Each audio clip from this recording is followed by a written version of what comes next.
So starting the test drive in this 24 Malibu RS, I've said this many times. I've driven pretty much every Malibu several different times depending on the model year. But with this 24 RS, same holds true to the previous year powertrain. You have that 1.5 turbo 4, the CVT. It definitely gets the job done. It's not as much fun to drive as the outgoing 6-speed.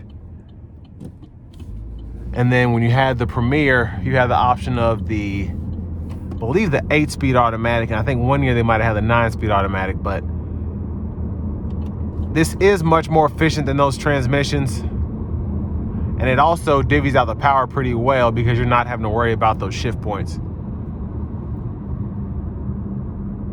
But it's definitely, and I've said this a million times as well, the 1.5 in the Malibu, much better than the 1.5 in the Equinox. We'll give it a little pull here.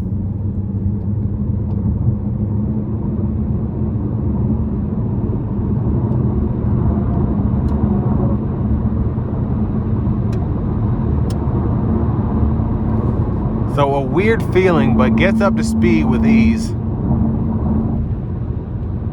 Just doesn't feel right, if that makes sense. Having a CVT in a car like this, because the Malibu, I've had a couple, and they both drove very, very well. The ride was fantastic, but they were also just somewhat fun to drive. Now, I will say the LT that I had did not have the blind spot monitors that we have on this RS here. My Premier did, but that Premier stickered for almost 38 grand in 2016, and this one in 24 is only stickering for 27, 28 grand, even with inflation and things of that nature. So still an impressive bargain if you just want a simple to drive 4-door car that still has all of your essential safety features, that makes sense. So pretty much your forward collision alert and your blind spot monitors.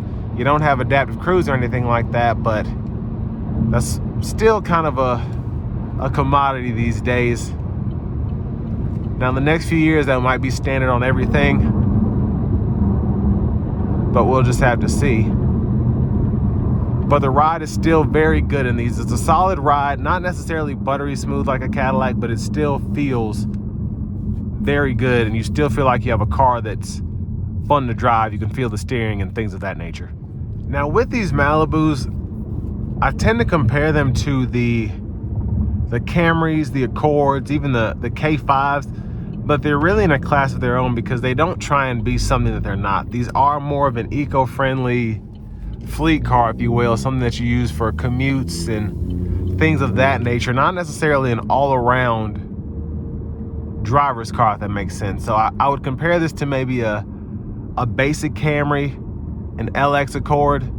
It's just bare bones. So you don't really get an XSE or I guess the hybrid sport. You don't get all those powertrains that you get with the Accord and the Camry, or all those trim levels, excuse me.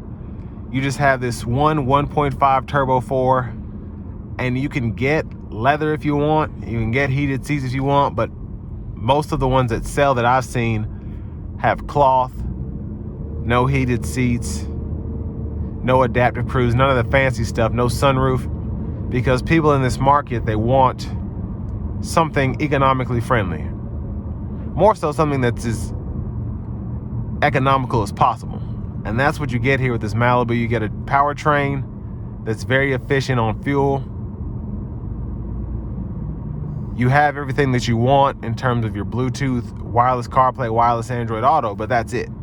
You don't have a heated steering wheel. You have a leather wrap steering wheel, which is nice, but no leather, no heated seats, no LED headlamps. But again, a relatively good car, especially with a lifetime powertrain warranty. Because these are the way of the future, honestly. We're going to turbocharged 4 cylinders, twin turbo V6 as opposed to the V6 and the V8 respectively. And that's just, it is what it is. So with that though, you do get similar acceleration, but when you're not having your foot in the vehicle, you have very good fuel economy. But with all that being said, this will bring me to the end of my review of this 2024 Chevy Malibu in the RS trim level.